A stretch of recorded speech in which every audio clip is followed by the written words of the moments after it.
सबसे पहले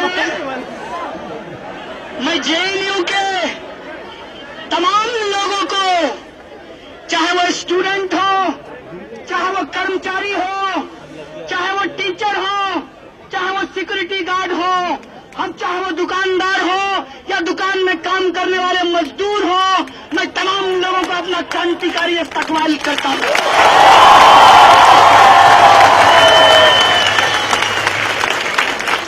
दोस्तों, मैं इस मंच से आप तमाम स्टूडेंट के बिहाफ पर जेएनयू इंस्टीट्यूट प्रेसिडेंट होने के नाते मैं पूरे देश के लोगों को यहां मौजूद मीडिया चैनल के माध्यम से उनको धन्यवाद देना चाहता हूं, उनको अपना सलाम पेश करना चाहता हूं। दोस्तों, मैं धन्यवाद करना चाहता हूं पूरी दुनिया के वो तमाम लोग, चाहे वो एकेडमिशियन हो, चाहे वो स्टूडेंट हो, स्टैंड जेएनयू के साथ जो स्टैंड किए हैं, इसलिए हम उनको रेवोल्यूशनरी की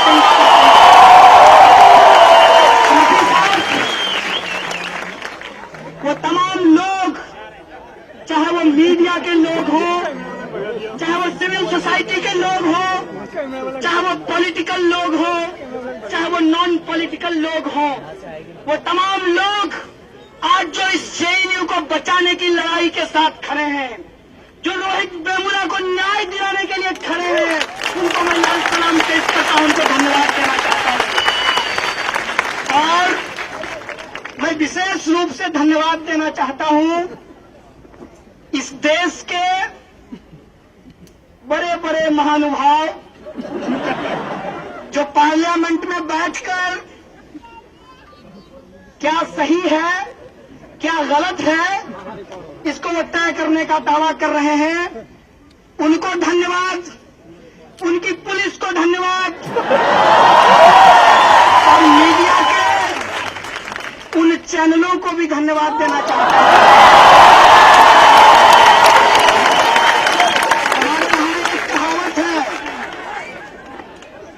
हमारे यहाँ एक कहावत है कि बदनाम हुए तो क्या हुआ, नाम नहीं हुआ। कम से कम जेएनयू को बदनाम करने के लिए ही उन्होंने प्राइम टाइम पे जगह दिया। किसी के प्रति कोई नफरत नहीं है, खास करके एबीवीपी के प्रति तो कोई भी नफरत नहीं है। क्यों? वो इसलिए कि हमारे कैंपस का जो एबीवीपी है वो दरअसल बाहर के एबीवीपी से ज्यादा रेशनल है। और मैं कहना चाहता हूं वो सारे लोग जो अपने आप को राजनीतिक विद्वान समझते हैं, तो एक बार पिछला प्रेसिडेंशियल डिबेट का जो हालत हुआ है एबीवीपी के कैंडिडेट का, उसका वीडियो देख लीजिए साहब। और जो मोस्ट इंटेलेक्ट पर्सन है इस देश में एबीवीपी का, जो जेएनयू का एबीवीपी है, उसको जब हमने पानी पानी कर दिया तो बाकी देश में आपका क्या होगा इसका अंदाजा लगा लीजिए। इसीलिए एबीवीपी के प्रति कोई दुर्भावना नहीं है, क्योंकि हम लोग सच में लोकतांत्रिक लोग हैं। हम लोग सचमुच का संविधान में भरोसा करते हैं। इसीलिए एबीवीपी को दुश्मन की तरह नहीं, विपक्ष की तरह देखते हैं।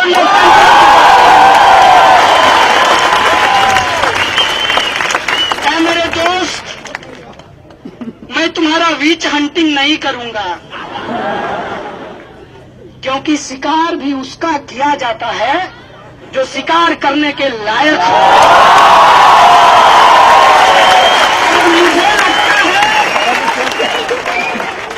कि ये जो तमाम प्रक्रिया हुई है, मैं पहली बार कसम से, ये उस कहावत की तरह नहीं है कि सावन में पैदा हुआ और भादों का बार देखकर कहा हो कि इसी बार नहीं देखी।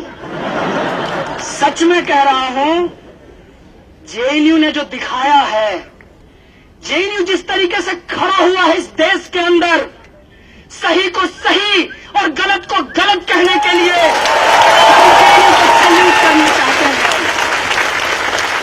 और मजेदार बात यह है कि ये स्पॉन्टेनियस है, और ये बात मैं इसलिए कह रहा हूं क्योंकि उनका सब कुछ प्लान था, हमारा सब कुछ स्पॉन्टेनियस है।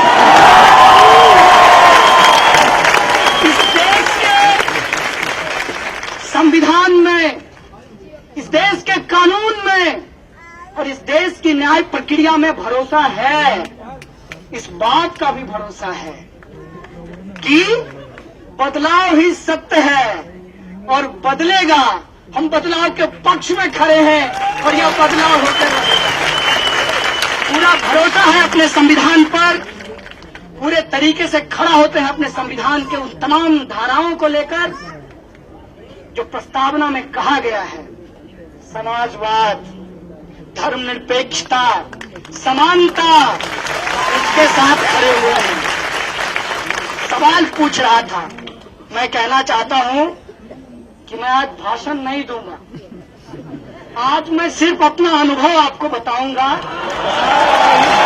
पहले पढ़ता ज्यादा था, सिस्टम को झेलता कम था। इस बार पढ़ा कम है, झेला ज्यादा है। इसीलिए जो कहूंगा, जेएनयू में लोग ज्यादा रिसर्च करते हैं, प्राइमरी डेटा है भाई साहब, फर्स्ट हैंड इंफॉर्मेशन है। तो पहली बात यह है कि जो प्रक्रिया न्यायालय के अधीन है उसके ऊपर मुझे कुछ नहीं कहना है। सिर्फ एक बात कहा है, और इस देश की तमाम वो जनता जो सच में संविधान से प्रेम करती है, जो बाबा साहब के सपनों को सच करना चाहती है, वो इशारों ही इशारों में समझ गया होगा कि हम क्या कह रहे हैं। जो मामला सब जुडिस है उस पर मुझे कुछ नहीं कहना है। प्रधानमंत्री जी ने ट्वीट किया है, कहा है सत्यमेव जयते। मैं भी कहता हूं प्रधानमंत्री जी, आपसे भारी वैचारिक मतभेद है, लेकिन सत्यमेव जयते चूंकि आपका नहीं, इस देश का है, इस संविधान का है, मैं भी कहता हूं सत्यमेव जयते। और सत्य की जय होगी। और इस लड़ाई में वो तमाम लोग जो शामिल हैं, उनको एक बात बस कहते हुए अपना अनुभव आपसे शेयर करूंगा। बस वो एक बात यह है कि ये मत समझिएगा कि कुछ स्टूडेंट के ऊपर एक पॉलिटिकल टूल की तरह सेडिशन का इस्तेमाल किया गया है। इसको ऐसे समझिएगा कि मैं ये बात अक्सर बोला हूं अपने भाषणों में। हम लोग गांव से आते हैं, मेरे परिवार से भी शायद आप लोग मुखातिब हो चुके हैं। तो हमारे यहां रेलवे स्टेशन पे, जिसको स्टेशन कहा जाता है, वहां पर जादू का खेल होता है। जादूगर दिखाएगा जादू, बेचेगा अंगूठी, मनपसंद अंगूठी, और जिसकी जो इच्छा है वो अंगूठी पूर्ण कर देगी, ऐसा जादूगर कहता है। इस देश के भी कुछ नीति निर्माता हैं, वो कहते हैं काला धन आएगा, हर हर मोदी, महंगाई कम होगी, बहुत हो गई, सही मत सही है, अब की बार ले आइए, सबका साथ सबका विकास। वो सारे जुमले आज लोगों के जहन में हैं। हालांकि हम भारतीय लोग भूलते जल्दी हैं, लेकिन इस बार का तमाशा इतना बड़ा है कि भूल नहीं पा रहे हैं। तो कोशिश ये है कि उन जुमलों को भुला दिया जाए, और ये जुमलेबाज कर रहे हैं। और उसको कैसे भुलाया जाए? तो ऐसा करो, इस देश के तमाम जो रिसर्च फेलो हैं उनका फेलोशिप बंद कर दो। लोग क्या करने लगेंगे?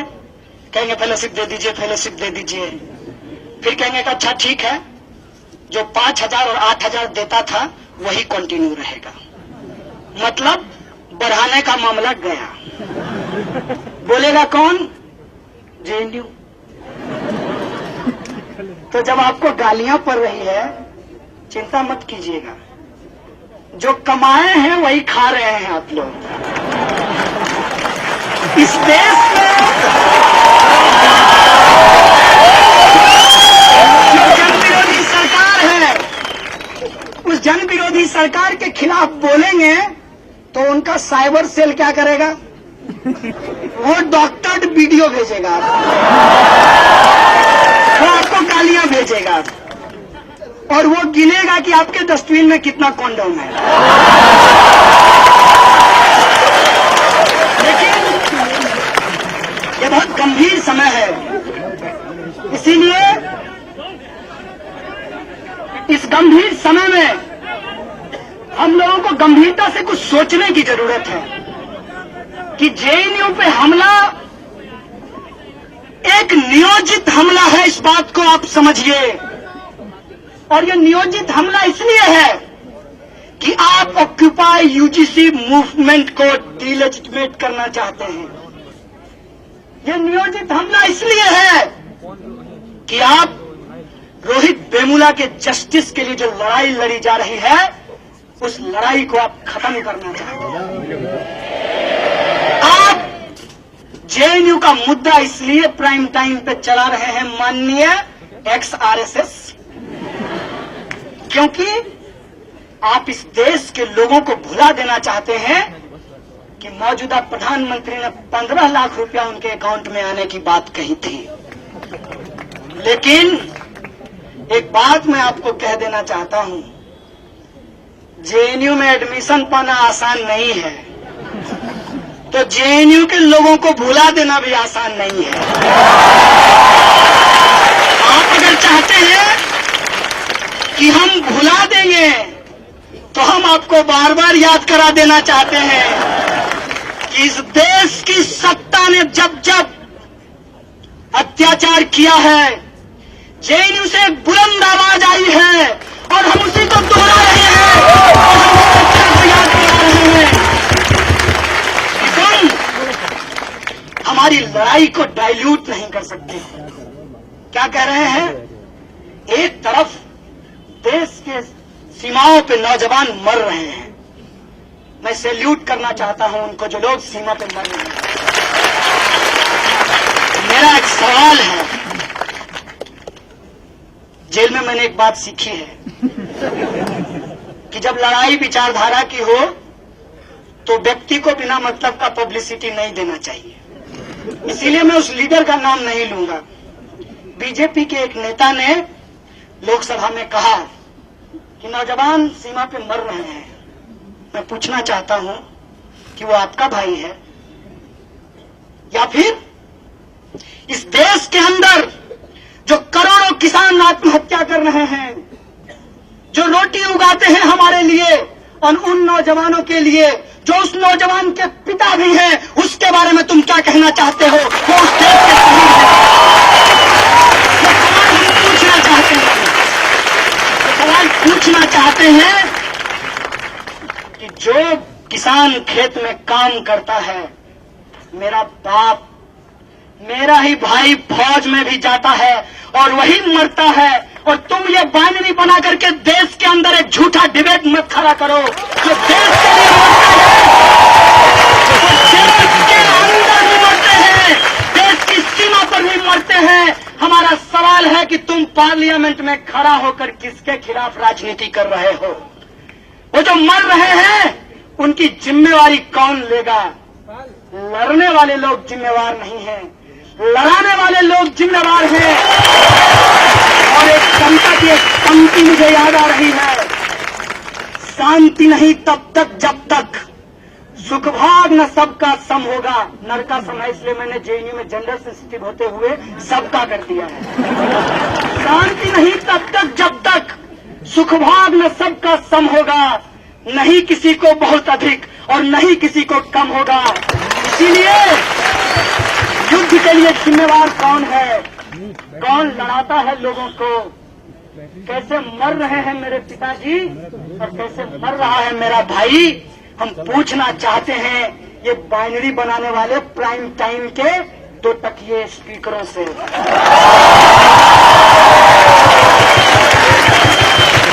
देश के अंदर जो समस्या है, क्या उस समस्या से आजादी मांगना गलत है? ये क्या कहते हैं, किससे आजादी मांग रहे हो?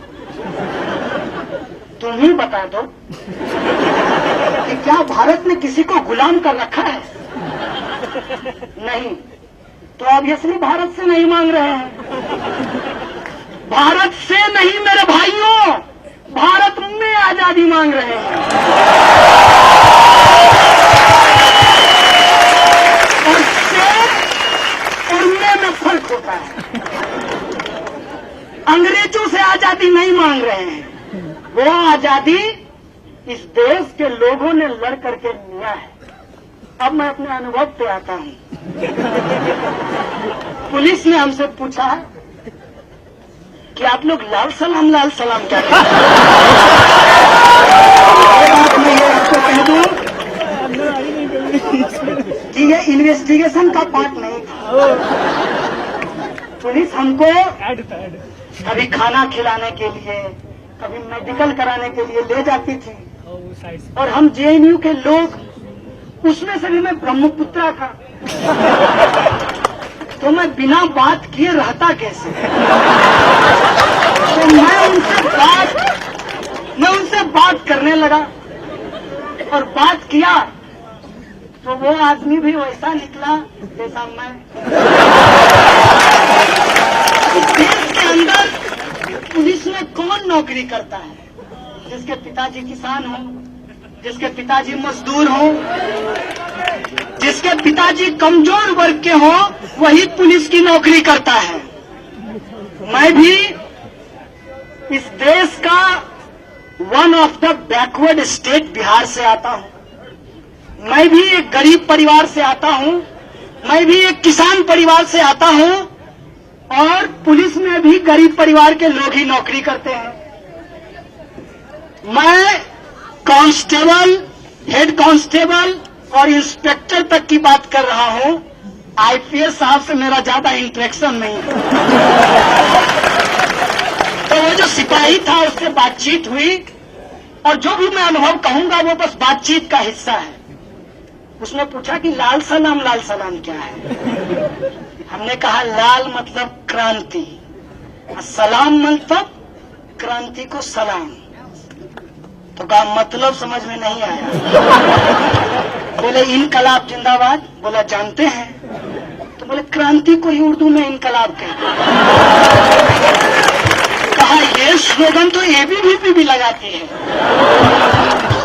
हम बोले अब समझ में आया कि वो नकली इनकलाबी है, हम असली इनकलाबी।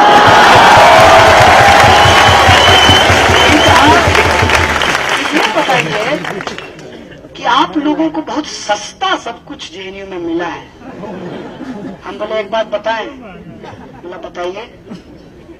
बोले आपके साथ ऐसा क्यों नहीं हुआ कि आपका अभी जो हालत है, क्योंकि वो 18 घंटे ड्यूटी करता था, मैंने देखा उसको, और आपको ओवर टाइम मिलता है? बोला नहीं। तो बोले कहाँ से लेते हैं? बोला यही होता है ना जिसको आप करप्शन कहते हैं। तो जितना भत्ता मिलता है, अब वर्दी के लिए उनको 110 रुपया मिलता है। इतने में तो आप बताइए अंडर गारमेंट्स में आए वर्दी। ये बात वो खुद सिपाही बोल रहा है। हमने कहा इसी से तो आजादी चाहते हैं, भुखमरी से, भ्रष्टाचार से।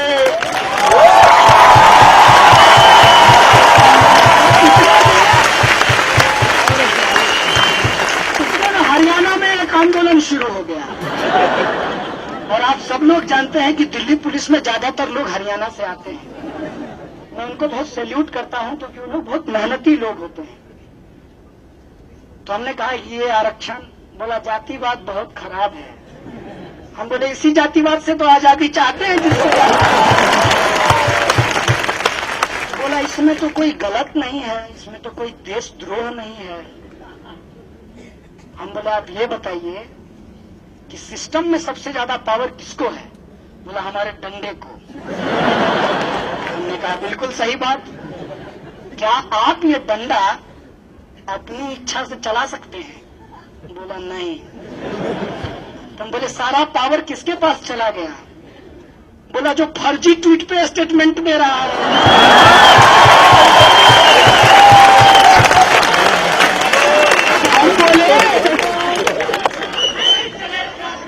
हम बोले हम इसी फर्जी ट्वीट करने वाले जो संघी लोग हैं उनसे आजादी चाहते हैं। सच कहें दोस्त, अब ऐसा लगता है कि हम और तुम एक साथ खड़े हैं।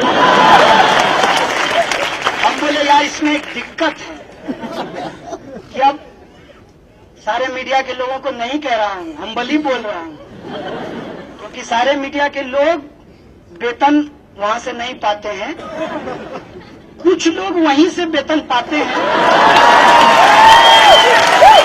और मीडिया में काम करते करते, उधर पार्लियामेंट में रिपोर्टिंग करते करते अंदर जाने के प्रयास में है, तो उन लोगों ने ही ना ऐसा माहौल बना दिया है कि हम आपसे 1-to-1 बात करते हैं और वो देखिए सनसनीखेज ऐसा कर दिए हैं। मतलब सच कहो दोस्त, तो मेरी तो ये इच्छा हुई थी कि जब तुम आओगे, क्योंकि तुम्हारा नाम FIR में आ गया था, हम बोले FIR से पहले ABVP के पर्चे में आ गया था। ABVP का पर्चा में पहले नाम लिख दिया था हम तमाम एक्यूज का, FIR में बाद में नोट हुआ है। तो बोला हम सोचे थे कि तुम आओगे तो बहुत पीटेंगे, लेकिन तुमसे बात करके मेरी इच्छा हो रही है कि मैं उनको जाकर के पीट दूं।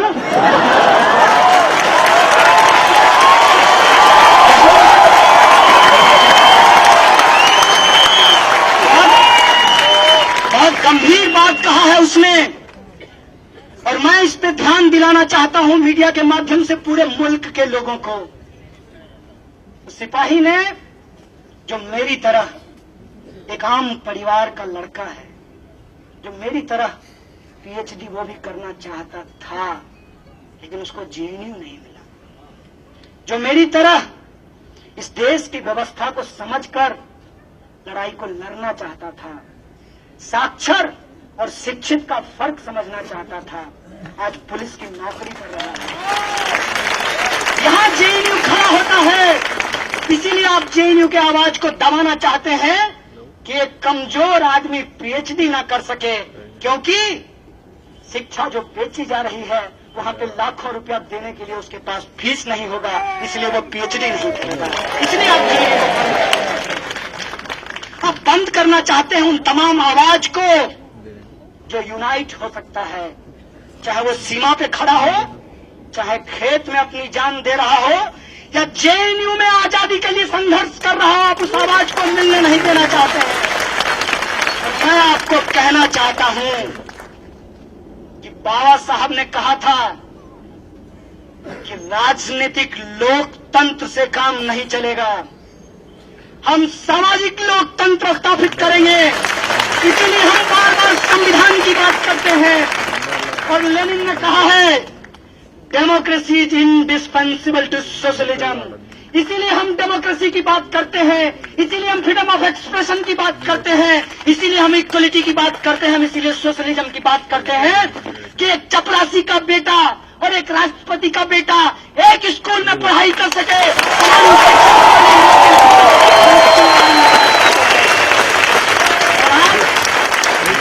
आवाज को दबाना चाहिए, लेकिन क्या इत्तेफाक है, विज्ञान में कहा गया है कि आप जितना दबाओगे उतना ज्यादा प्रेशर होगा। लेकिन इनको विज्ञान से कोई लेना देना नहीं है, क्योंकि विज्ञान पढ़ना एक बात है, वैज्ञानिक होना बहुत दूसरी बात है। तो वो लोग जो वैज्ञानिक सोच इस देश में रखते हैं, अगर उनके साथ संवाद स्थापित किया जाए तो इस मुल्क के अंदर जो आजादी हम मांग रहे हैं, भूखमरी और गरीबी से, शोषण और अत्याचार से, दलितों, आदिवासियों, महिलाओं और अल्पसंख्यकों के अधिकार के लिए वो आजादी हम लेकर रहेंगे। और वो आजादी इसी संविधान के द्वारा, इसी संसद के द्वारा और इसी न्यायिक प्रक्रिया के द्वारा हम सुनिश्चित करेंगे। इस मुल्क में ये हमारा सपना है, यही बाबा साहब का सपना था, यही साथी रोहित का सपना है। देखो, एक रोहित को मारे हो, उस कंटिन्यूएशन में जिस आंदोलन को तुम दबाना चाहे थे, वो आंदोलन कितना बड़ा बनकर के उभरा है, कितना बड़ा बनकर के मुल्क में खड़ा हुआ है, इस बात को देखिए। एक बात और है, अपने जेल के अनुभव से कहना चाहता हूं कि हम जेएनयू के लोग, और ये मेरा सेल्फ क्रिटिसिज्म है, अगर आप लोगों को भी अपना सेल्फ क्रिटिसिज्म लगे, इसको मानिएगा जरूर। हम जेएनयू के लोग सभ्य शालीन तरीके से बात तो करते हैं, लेकिन बहुत ही भारी टर्मोलॉजी में बोलते हैं, और ये बात इस देश के आम लोगों को समझ में नहीं आता। उनका दोष नहीं है, वो ईमानदार, नेक, समझदार लोग हैं। आप ही उनके लेवल पे लाकर के चीजों को नहीं रखते हैं। और उनके पास पहुंचता क्या है? उनके पास पहुंचता है, जल्दी फॉरवर्ड करो, मनोकामना पूरा होगा। जल्दी फॉरवर्ड करो, मनोकामना पूरा होगा। ज्यादा से ज्यादा ग्रुप में भेज दो। अब नो मोर देखते हैं, OLX पे बेचते हैं। ये जो बेचने की मानसिकता बनाई गई है इस देश के अंदर, उसके साथ हमको संवाद स्थापित करना है। और मैं जेल के अनुभव से कहना चाहता हूं कि मुझे जेल में 2 बाउल मिला, एक का कलर कटोरी, एक का कलर ब्लू था और दूसरे का कलर लाल था। तो उस कटोरी को देखकर बार बार ये सोच रहा था कि मुझे डेस्टिनी पे तो कोई भरोसा नहीं है, भगवान को भी नहीं जानते हैं, लेकिन कुछ अच्छा इस देश में होने वाला है कि एक साथ लाल और ब्लू कटोरी है, एक प्लेट, और वो प्लेट मुझे भारत की तरह दिख रहा था और वो ब्लू कटोरी मुझे अम्बेडकराइट मूवमेंट लग रहा था, और वो और मुझे लगा कि अगर इसकी यूनिटी इस देश के अंदर बना दी गई, सच कहते हैं, अब नो मोर देखते हैं, बेचने वाले को भेजते हैं, बेचने वाला नहीं चाहिए, सबके लिए जो न्याय सुनिश्चित कर सके, हम उसकी सरकार बनाएंगे। सबका साथ, सबका विकास, हम सचमुच साथ स्थापित करेंगे। ये हमारी लड़ाई है। जेल में कड़ा पहरा था,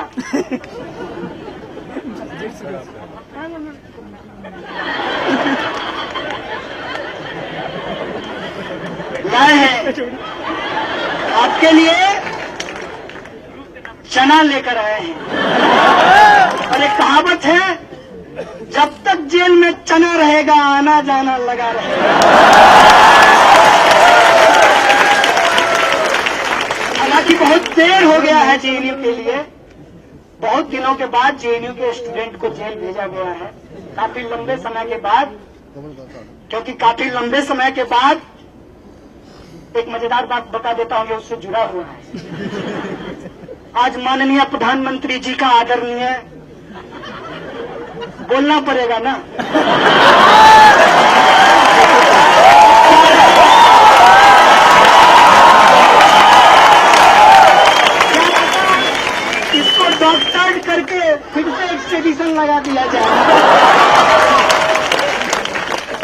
माननीय प्रधानमंत्री जी कह रहे थे, स्टालिन और खुर्शेव की बात कर रहे थे। मेरी इच्छा हुई कि मैं टीवी में घुस जाऊं और उनका सूट पकड़कर कहूं, मोदी जी थोड़ी हिटलर की भी बात कर दी।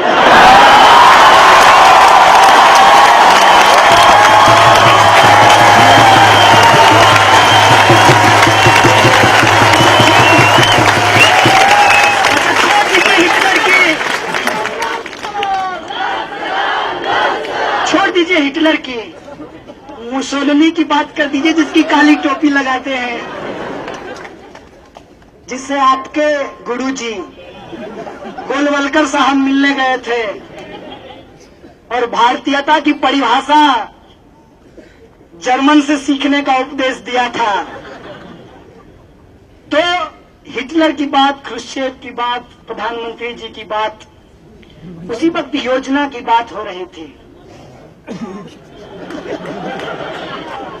मन की बात करते हैं, सुनते नहीं हैं। एक बहुत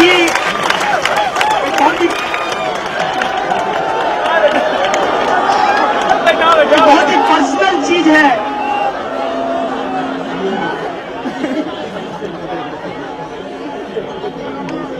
मेरी मां से आज लगभग 3 महीने के बाद मेरी बात हुई है। मैं जब भी जेएनयू में रहता था, मैं घर बात नहीं करता था। जेल जाके एहसास हुआ कि बराबर बात करनी चाहिए। आप लोग भी करते रहिएगा अपने घर वाले से। तो मैंने अपने मां को कहा कि तुमने मोदी पे बड़ा अच्छा चुटकी लिया। तो मेरी मां बोली कि नहीं, वो मैंने चुटकी नहीं लिया। चुटकी तो वो लोग लेते हैं, हंसना हंसाना उनका काम है। हम तो अपना दर्द बोलते हैं। जिनको समझ में आती है वो रोते हैं, जिनको समझ में नहीं आती वो हंसते हैं। उसने कहा कि मेरा दर्द है, इसलिए मैंने कहा था कि मोदी जी भी किसी की मां का बेटा है। मेरे बेटे को देशद्रोह के आरोप में फंसा दिया है। तो कभी मन की बात करते हैं, कभी मां की भी बात कर लें। मेरे पास कोई शब्द नहीं था उसको कहने के लिए, क्योंकि इस देश के अंदर जो हो रहा है उसमें एक बहुत ही खतरनाक प्रवृत्ति है। इसीलिए मैं किसी एक पार्टी की बात नहीं कर रहा, इसीलिए मैं एक मीडिया चैनल की बात नहीं कर रहा, इसीलिए मैं सिर्फ सैनिकों की बात नहीं कर रहा, मैं सच में पूरे देश की बात कर रहा हूं। कैसा देश होगा जिस देश में देश के लोग ही नहीं होंगे? आप सोचिए, जेएनयू के पक्ष में अगर जो लोग खड़ा हुए हैं उनको बार बार सैल्यूट करने की जरूरत है, क्योंकि वो इस बात को समझ रहे हैं कैसे लोग आते हैं जेएनयू में। यहां पर 60% लड़कियां पढ़ती हैं। इसका एकमात्र संस्थान, मैं दावे के साथ कह सकता हूं, तमाम कमियों के बावजूद जेएनयू एकमात्र ऐसा संस्थान है जो रिजर्वेशन पॉलिसी को लागू करता है। और जहां लागू नहीं करता, वहां लागू कराने के लिए हम लोग लड़ते हैं, संघर्ष करते हैं। यहाँ जो लोग आते हैं, ये बात मैंने आज तक आप लोगों को नहीं कहा होगा और आप लोगों को मालूम भी नहीं चला होगा कि मेरा परिवार 3000 रुपए में चलता है। क्या मैं पीएचडी कर सकता हूं किसी बड़ी बड़ी यूनिवर्सिटी में? और इस तरीके से जेएनयू पे जब हमला किया जा रहा है और जो लोग इसके पक्ष में खड़ा हो रहे हैं, मुझे कोई संपत्ति नहीं है किसी राजनीतिक पार्टी से, क्योंकि मेरी अपनी एक विचारधारा है। लेकिन जो लोग खड़ा हो रहे हैं उनको भी देशद्रोही कहा जा रहा है। सीताराम येचुरी को भी मेरे साथ देशद्रोह के केस में डाल दिया, राहुल गांधी को मेरे साथ देशद्रोह के केस में डाल दिया, डी राजा को देशद्रोह के केस में डाल दिया। और जो मीडिया के लोग केजरीवाल को डाल दिया, जो लोग मीडिया के लोग जो जेएनयू के पक्ष में बोल रहे हैं, दरअसल वो जेएनयू के पक्ष में नहीं बोल रहे हैं, वो सही को सही और गलत को गलत बोल रहे हैं,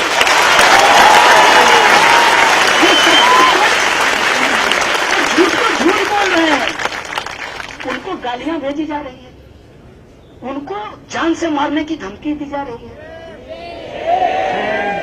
ये कैसी स्वयंभू राष्ट्रभक्ति है भाई साहब, सेल्फ क्लेम्ड। एक सवाल हमने पूछा, कुछ लोग 3-4 कांस्टेबल जेल में मुझे पूछे कि सच में नारे लगाए हो? हम बोले सच में लगाए हैं। फिर जाके लगाओगे? बोले कब लगाएंगे?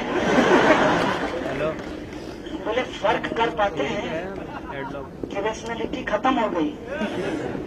भाई साहब अभी 2 साल ही सरकार को आया हुआ है, 3 साल और झेलना है।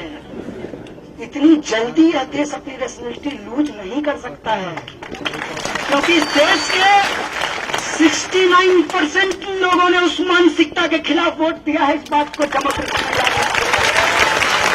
केवल 31% लोग, और उसमें से भी कुछ आपके जुमलेबाजी में फंस गए। कुछ को तो आपने हर हर कह के ठग लिया, आजकल अरहर से परेशान है।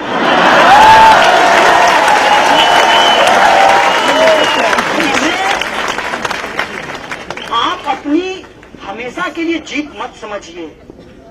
और यह बात सच है कि 100 बार झूठ को झूठ कहते हैं तो वो सच हो जाता है, लेकिन ये झूठ के साथ होता है, सच के साथ नहीं होता। क्या 100 बार हम सूरज को चंद्रमा चंद्रमा कहेंगे तो वो चंद्रमा हो जाएगा, वो सूरज ही रहेगा। 1000 बार कह लीजिए, आप झूठ को ही झूठ बना सकते हैं, आप सच को झूठ नहीं बना सकते। और यह जो आपकी साजिश है, इनका ध्यानाकर्षण प्रस्ताव जैसे लोकसभा में ये लाते हैं, बाहर में, लोकसभा के बाहर देश में ध्यान भटकाओ प्रस्ताव इनका चलता है। जनता के जो वाजिब सवाल हैं उनसे लोगों को भटका दिया जाए, लोगों को फंसा दिया जाए, जिसमें नया नया एजेंडा है। इधर ऑक्यूपाई यूजीसी चल रहा था, साथी रोहित की हत्या हो गई।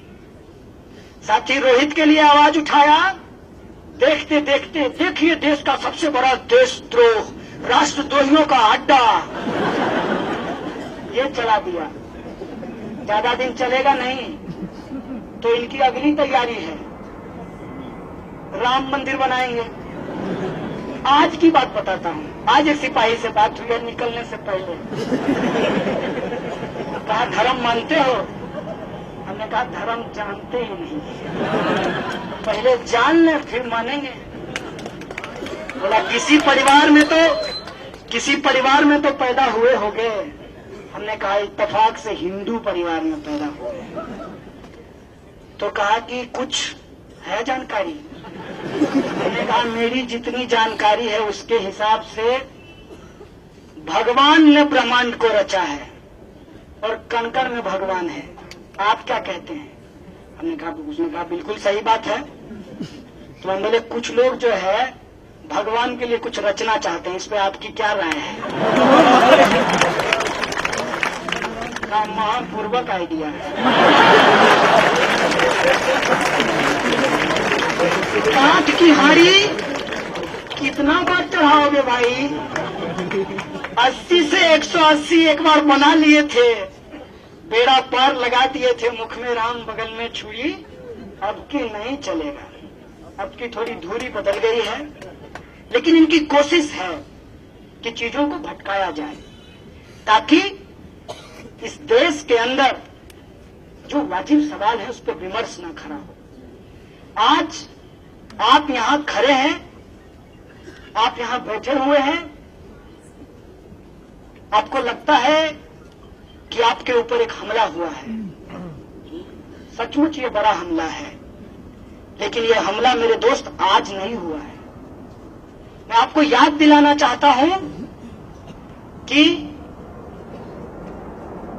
आरएसएस के मुखपत्र ऑर्गेनाइजर में बकायदा एक कवर स्टोरी किया गया था जेएनयू के ऊपर।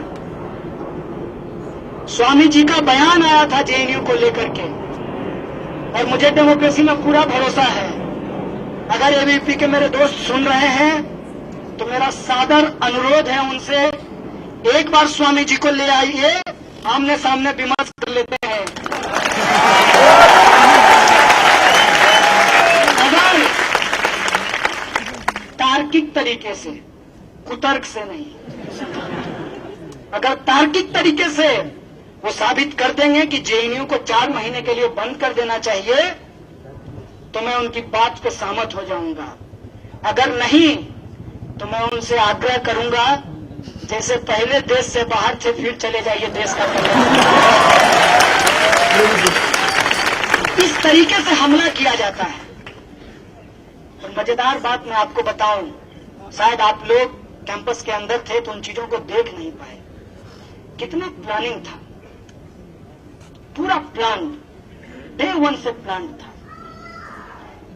इतना भी दिमाग नहीं लगाते हैं मेरे दोस्त, यहाँ के जो एबीवीपी का दोस्त नहीं है, वो बाहर का एबीवीपी है, कि पोस्टर तक नहीं बदलता है। जो प्रोटेस्ट जिस हैंडबिल के साथ, जिस तख्ती के साथ हिंदू क्रांति सेना करता है, वही प्रोटेस्ट उसी तख्ती के साथ एबीवीपी करता है। वही प्रोटेस्ट, वही कंटेंट, उसी डिजाइन के साथ quote and quote ex army man march करते हैं। इसका मतलब है कि सबका प्रोग्राम नागपुर में तय हो रहा है। ये कोई स्पॉन्टेनियस प्रोग्राम नहीं है मेरे दोस्त। मोटी मोटी एक बात है, और वो बात है इस मुल्क के अंदर जो आवाज है संघर्ष की, उसको दबाना। मोटी मोटी बात है कि इस देश के लोगों के सामने जो उसके जीवन के बुनियादी सवाल हैं, उससे जनता के ध्यान को भटकाना। और मोटा मोटा सवाल है कि इस जेएनयू कैंपस के अंदर जो लड़ने वाले लोग हों, चाहे वो अनिर्बाण हो, चाहे वो उमर हो, चाहे अनंत हो, आशुतोष हो, चाहे मैं कन्हैया हो, चाहे आप सब में से कोई हो, उसको देशद्रोही बता करके जेएनयू के आवाज को दबाना, जेएनयू को डिलेजिटिमेट करना, इस संघर्ष को खत्म करना। लेकिन हम उनको कहना चाहते हैं कि इस संघर्ष को तुम दबा नहीं पाओगे। तुम जितना दबाओगे हम उतना खड़ा होंगे, उतना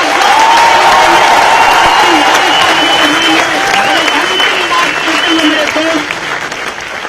ये लंबी लड़ाई है, बिना रुके, बिना झुके, बिना सांस लिए इस लड़ाई को हमको आगे बढ़ाना है।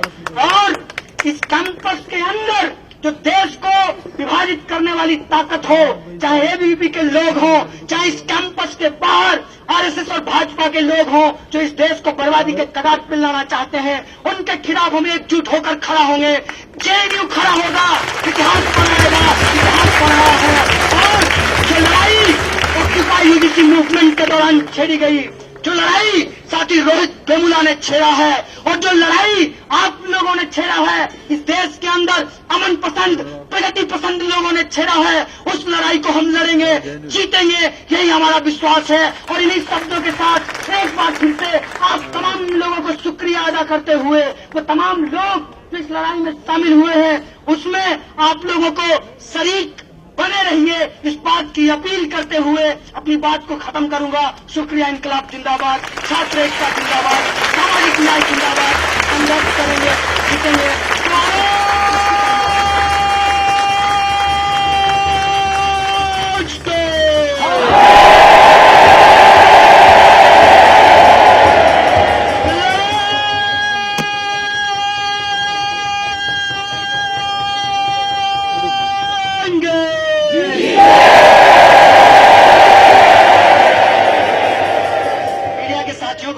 धन्यवाद। और एक बार तो वो नारा आजादी वाला कॉन्टेक्स्ट के साथ पूरे देश के लोगों के पास जाना जरूरी है, क्योंकि मैं स्पष्ट करना चाहता हूं आपके माध्यम से, और ये आग्रह है कि जेएनयू को जितना आपने समय दिया है, थोड़ा सा समय जरूर दीजिएगा और पूरे देश को बताइएगा कि जेएनयू के छात्र आजादी मांगते हैं, भारत से नहीं, भारत को लूटने वालों से आजादी मांगते हैं? बताइएगा। और इस नारे को हम लोग एक बार फिर से लगाएंगे। तो हम क्या चाहते हैं? आजादी